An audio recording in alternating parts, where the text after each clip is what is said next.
నదులు మీరే చెప్పాలి. ఇక వాళ్ళు సోషల్ మీడియాలో ఏ విధంగా ఈ అమ్మాయిని ఎట్లా డిఫేమ్ చేస్తున్నారో అది కూడా మీకు చెప్తా ఇప్పుడే. సో అది అయిపోయింది. నిజానికి జరిగింది ఏమిటి మాకుండే సమాచారం మేరకు అది తప్పైతే సైబరాబాద్ పోలీస్ కమిషనర్ మేము చెప్తున్న తప్పని ఆయన చెప్పాలి. నిజానికి జరిగింది ఏమిటయ్యా అంటే ఈ బండి సాయి భగీరథ్ ఇతని వాలకం మీరు ఇంతకుముందే చూసిండ్రు. ఇక ఆయన ఫోటోలు ఇక చూడండి, ఆయన మన ఏమేమి విస్కీలు తాగుతున్నాడో మీరు చూడండి. కేంద్ర హోంశాఖ మంత్రి తనయుడైన బండి Sai Bhagirath, Chiranjeevi Bandi Sai Bhagirath Dewar's, Budweiser, Red Bull, vodka, white label 90 ml కాదు ఇది వైట్ లేబుల్, ఇంకా రకరకాల మద్యాలు తాగుతూ ఫోటో, ఇంకా ఘోరమైన ఫోటోలు ఉన్నాయి. అవి నేను చూపించదలుచుకోలేదు, అది అవసరం లేదు, ఇప్పుడు అవసరం లేదు. ఇక్కడ ఒక వ్యక్తి పర్సనాలిటీని దెబ్బతీసే కార్యక్రమం కానీ అలాంటి వ్యక్తిత్వం అది కాదు. ఇంకా మిగతా ఫోటోలు బాగాలేవు, వద్దు, అవసరం లేదు. సో ఇలాంటి పరిస్థితి మరి ఉన్న ఈ బాలుడు కాదు, ఈ యువకుడు జరిగింది ఏందా అంటే ఒక కామన్ ఫ్రెండ్ ద్వారా ఈ చిన్న అమ్మాయి పరిచయం అయింది. వీళ్ళు అనుకుంటున్నట్టుగా వీళ్ళ మీద నిందేస్తున్నట్టుగా 50,000 రూపాయలు ఎక్స్టార్షన్ చేసి బతికే కుటుంబం వీళ్ళది కాదు. ఈ అమ్మాయి వాళ్ళమ్మ నిన్న పేట్ బషీరాబాద్ పోలీస్ స్టేషన్కు ఫార్చునర్ కారులో వచ్చింది. వీళ్ళ తండ్రికి కూడా ఒక బెంచ్ కారు ఉన్నది. వీళ్ళందరూ కూడా ఈ అమ్మాయి కుటుంబం కూడా పేద కుటుంబం కాదు, బాగా డబ్బున్న కుటుంబం నుంచి వచ్చింది. తల్లికో కారు ఉంది, తండ్రికో కారు ఉంది. వీళ్ళ అమ్మ నిన్న పేట్ బషీరాబాద్ పోలీస్ స్టేషన్కు ఫార్చునర్ కారులో వచ్చింది. ఫార్చునర్ కారులో వచ్చిన తల్లి తన బిడ్డకు న్యాయం కావాలని పేట్ బషీరాబాద్ పోలీస్ స్టేషన్కు వస్తే పోలీసులు వెంటనే కేసు రిజిస్టర్ చేయలేదు. తెలంగాణ ప్రజలారా గమనించండి, కేసీఆర్ గారి టైంలో ఈ విధంగా లేదు. కేసు వచ్చిందంటే ముందు బుక్ చేయాలి, దాని తర్వాత ఏమైనా మాట్లాడాలి. ఆమె వస్తే ముందు ఒక ఎస్ఐ మాట్లాడతాడు. ఆ ఎస్ఐ పేరు నేను చెప్పాను. ఎస్ఐ మాట్లాడతాడు, దీనిలో పెద్ద వాళ్ళు ఉన్నారు కదా, కేసు కంప్లైంట్ చేంజ్ చేయండి. సిఐ మాట్లాడతాడు, కేసు బుక్ కాదు. నిన్న సాయంత్రం దాదాపు 8 గంటలు తల్లి బిడ్డకు న్యాయం కోసం పోలీస్ స్టేషన్ దగ్గర తిరుగుతుంది. రాత్రి ఎప్పుడో కేసు ఎఫ్ఐఆర్, ఇంకా దానికి ఎఫ్ఐఆర్ బయటికి రాలేదు, పోక్సో కేసు కాబట్టి ఆ అమ్మాయి ఐడెంటిటీ ప్రొటెక్ట్ చేయడం కోసం పోలీసులు ఎఫ్ఐఆర్ రిలీజ్ చేయడం లేదేమో. కానీ గౌరవ సిపి సైబరాబాద్ గారు, మీరు ఎన్నో మంచి కార్యక్రమాలు చేస్తూ ఫోటోలు తీస్తున్నారు, అదేవిధంగా ట్విట్టర్లో పోస్ట్ చేస్తున్నారు. దీని మీద కూడా ప్రెస్ మీట్ పెట్టండి కదా. బండి సంజయ్కి ఒక న్యాయమో పేదోళ్ళకి ఇంకో న్యాయం ఉండదు కదా. బండి సంజయ్కి ఒక న్యాయమో మా బోధన్ ఎక్స్ఎమ్మెల్యే షకీల్ భాయ్కి ఇంకొక న్యాయం ఉండదు కదా. ఆయన కొడుకు నేరానికి తీసుకొచ్చి పంజాగుట్ట పోలీసులు ఎవడి తొక్కిర్రు కదా. ఇప్పుడు ఆయన విపరీతంగా వివరిస్తున్నారు కదా. మరి షకీల్ విషయంలో ఒక న్యాయం, మీడియా లీకులు, మరి అలా బండి సంజయ్ విషయంకి వచ్చే వరకు ఇంకొక ఇదేంది? మరి వెంటనే ఆ అమ్మాయి స్టేట్మెంట్ రికార్డ్ చేయాలి కదా. ఎందుకు చేయడం లేదు? మెజిస్ట్రేట్ ముందే రికార్డ్ చేయాలి కదా. ఎందుకంటే అవతలి వ్యక్తి కేంద్ర హోంశాఖ మంత్రి కొడుకు.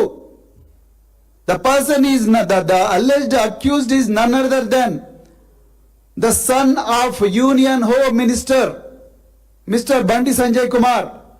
Why haven't you recorded the statement of the victim with the help of a magistrate according to 183 BNSS? ఎందుకు మీరు 183 BNSS అంటే 164 CRPC ఇప్పుడు 183 BNSS అయింది? ఎందుకు ఆమె స్టేట్మెంట్ మీరు కెమెరాలో రికార్డ్ చేయలేదు? సైబరాబాద్ పోలీసులు ఆన్సర్ చెప్పాలి. చేసినామని ప్రెస్ మీట్ పెట్టి చెప్పండి. తెలంగాణ ప్రజలు 1000 కళ్ళతో ఎదురు చూస్తూ ఉన్నారు. రేపు గౌరవ నరేంద్ర మోడీ గారు దేశ ప్రధానమంత్రి పక్కన ఈ బండి సంజయ్ కూర్చోబోతున్నాడు. రేపు బీజేపీ వాళ్ళు వేలాది మంది మహిళలను తరలించబోతున్నారు. వాళ్ళందరికీ ప్రధానమంత్రి సమాధానం చెప్పాలి. నా పక్కన కూర్చున్న కేంద్ర హోంశాఖ సహాయ మంత్రి కొడుకు సచ్చిలుడా, లేకపోతే చెడ్డోడా, లేకపోతే ఇంకేందో నేరస్తుడా, ఆ విషయాలన్నీ నరేంద్ర మోడీ గారు, అమిత్ షా గారు రేపు తెలంగాణ ప్రజలకు సమాధానం చెప్పాలి. చెప్పకపోతే బీజేపీలో ఉండే మహిళా నాయకురాళ్ళందరూ మీరు భవన్లో కూర్చొని ప్రెస్ మీట్లు పెట్టుడు కాదు, మీ సోషల్ మీడియా వింగ్తోని ఫేక్ నెరేటివ్లు పెడిల్ చేసుడు కాదు.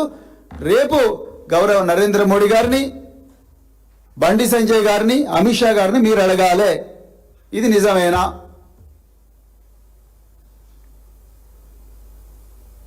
సో అతి కష్టం మీద 8 గంటలు వెయిట్ చేస్తే ఆమెకి ఎఫ్ఐఆర్ చేసిండ్రు. ఆ ఎఫ్ఐఆర్ ఇంతవరకు బయటికి రిలీజ్ చేయలే.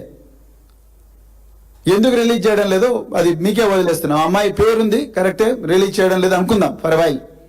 కానీ మీరు ప్రెస్ మీట్ అన్న పెట్టాలిగా, మీ ఇన్స్పెక్టర్ అన్న పెట్టాలి, ఏసీపీ అన్న పెట్టాలి, లేకపోతే మీ సిపి అన్న పెట్టాలి, లేకపోతే మీ పిఆర్ఓ అన్న పెట్టాలి. ఎవరు పెట్టలేదు. ఓకే, సో ఇక విషయానికి వస్తే, సో ఈ అమ్మాయి ఒక కామన్ ఫ్రెండ్ ద్వారా ఈ బండి సాయి భగీరథ్ కలిసింది. ఎంత ఘోరమయ్యా అంటే కేంద్ర హోంశాఖ సహాయ మంత్రి కొడుకు ఈ అమ్మాయితోని చాటింగులు, ఈ అమ్మాయితోని విపరీతంగా మానసికంగా వేధించడం, ఈ అమ్మాయి మీద 3 సార్లు అత్యాచార యత్నం చేసినట్టుగా మాకు వస్తున్న సమాచారం. ఒకసారి మొయినాబాద్ ఫామ్ హౌస్లో, ఇంకొకసారి హైదరాబాద్కు ఉత్తర దిశలో ఉండే ఒక కాలనీలో వాళ్ళ ఇంటి దగ్గర బేస్మెంట్ ఏరియాలో అత్యాచార యత్నం చేసినట్టుగా, అదేవిధంగా నానక్రామగూడలో కూడా అత్యాచార యత్నం చేసినట్టుగా మాకు సమాచారం వస్తున్నది. విశ్వసనీయమైన సమాచారం ఉన్నది. మాకుండే సమాచారం మేరకు ఈ అమ్మాయి తల్లి ఈ ఆధారాలన్నిటితోని నిన్న పేట్ బషీరాబాద్కు అమ్మాయి తల్లి ఇద్దరు పోయినరు. మరి పోలీసుల గుండె ఎందుకు కరగలేదో నాకైతే తెలియదు. 3 సార్లు మొయినాబాద్ ఫామ్ హౌస్లో అయితే డిసెంబర్ 31 నాడు రాత్రి, అంటే ఆ సంవత్సరానికి అదే చివరి రోజు, న్యూ ఇయర్ డే సెలబ్రేషన్స్ జరుగుతూ ఉంటే రాత్రి వాళ్ళు తాగే డ్రింక్లో మత్తుమందు కలిపి ఆ అమ్మాయి మీద అత్యాచారం చేసిండ్రు అనేది కంప్లైంట్. ఒక కేంద్ర హోంశాఖ సహాయ మంత్రి కొడుకు మొయినాబాద్ ఫామ్ హౌస్లో ఒక మైనర్ బాలిక మీద అత్యాచారం చేస్తుంటే ఈ రాష్ట్రంలో ఉండే ఇంటెలిజెన్స్ యంత్రాంగం, పోలీస్ యంత్రాంగం ఏం చేస్తున్నది? అంటే మొయినాబాద్ల ఫామ్ హౌస్ల మీద దాడి చేస్తారు కదా, ఈ మొయినాబాద్ ఫామ్ హౌస్ ఎందుకు మీకు తెలియలేదు? నేను ఇవాళ సైబరాబాద్ పోలీసులను, తెలంగాణ పోలీసులను అడుగుతా ఉన్నా. అంటే ఆయన కేంద్ర హోంశాఖ సహాయ మంత్రి అయినందుక, లేకపోతే బండి సంజయ్ గారికి, కిషన్ రెడ్డి గారికి, రేవంత్ రెడ్డి గారికి అవినాభావ సంబంధం ఉన్నందుక? మీరు ఈ విషయాలు తెలంగాణ ప్రజలకు చెప్పాలి. ఆ అమ్మాయిని పెళ్లి మైనర్ అయిపోయిన తర్వాత, మేజర్గా అయిన తర్వాత నిన్ను పెళ్లి చేసుకుంటానని నమ్మబలికిండంట సాయి భగీరథ్. సో ఇప్పుడు నాకు నువ్వు అవసరం లేదన్న వెంటనే ఆ అమ్మాయి 2 సార్లు, ఒకసారి ఉరేసుకోవాలని ప్రయత్నం చేసిందంట, 2 సార్లు చేయి మీద గాజు పెంకుతోని గాయాలు కూడా చేసుకున్నదంట. ఇది నాకు వస్తున్న సమాచారం. తప్పైతే సైబరాబాద్ పోలీసు వాళ్ళు చెప్పాలి. Because we don't know the facts. I got the information through my own sources. నాకుండే విశ్వసనీయ వర్గాల మేరకు నాకు వచ్చిన సమాచారం. తప్పైతే మీరు తప్పని చెప్పాలి. దాని తర్వాత ఇదంతా